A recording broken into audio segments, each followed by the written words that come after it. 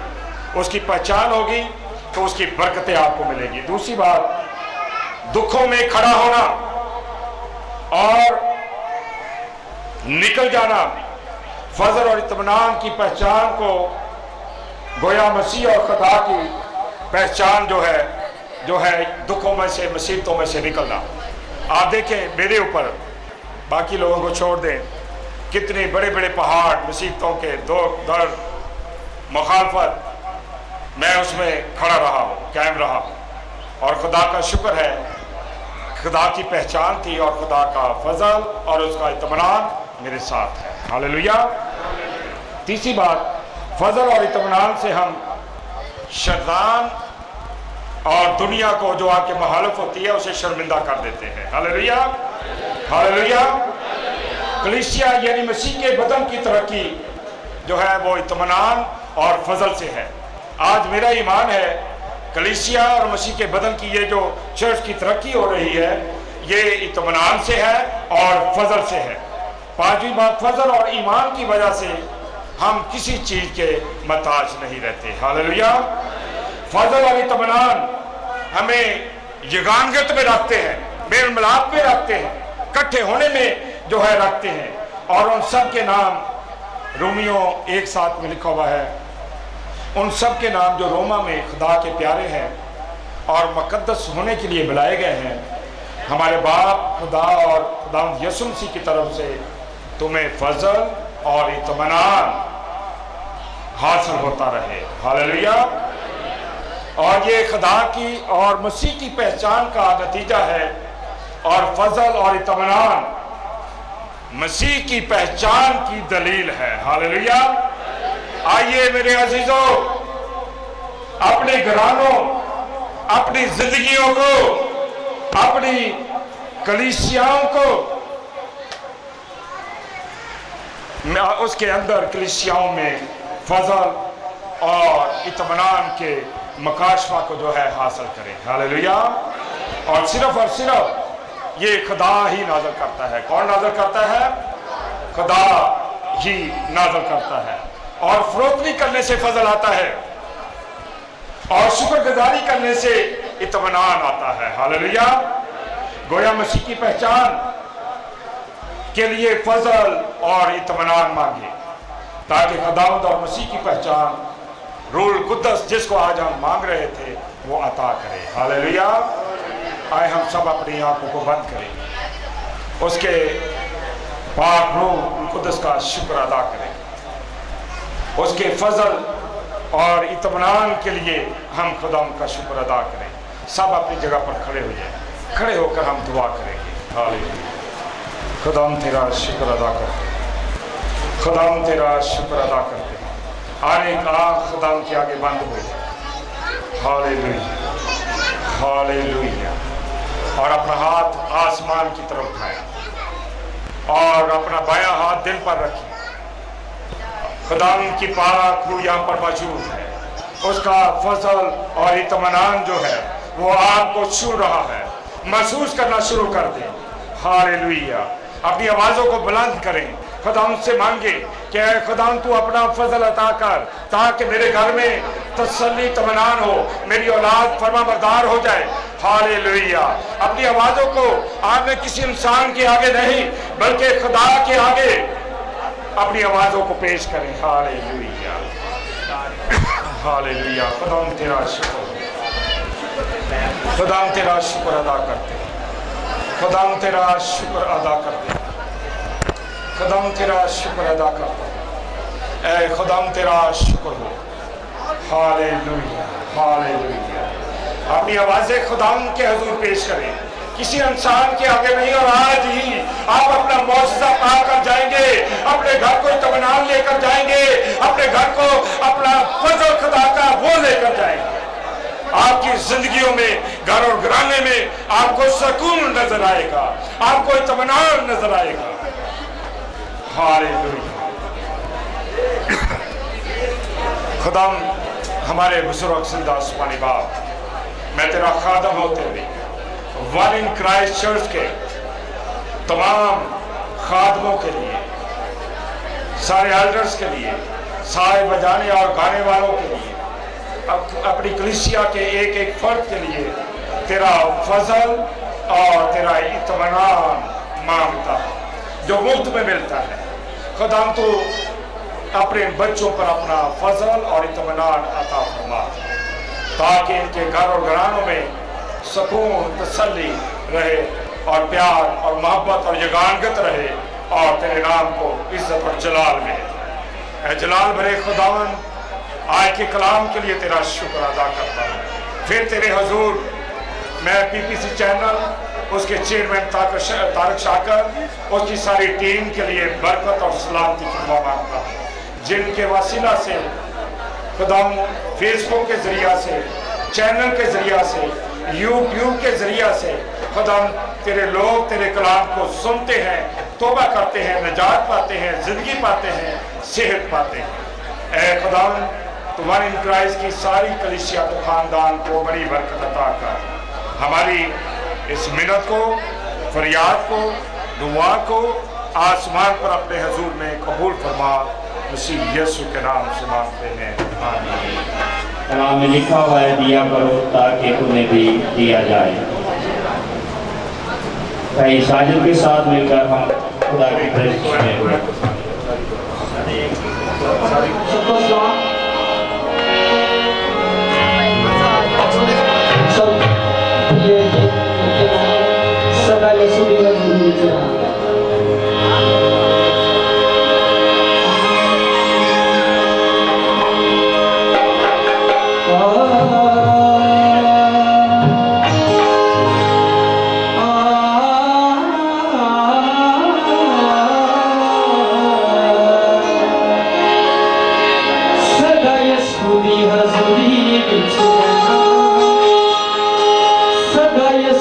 Hazuri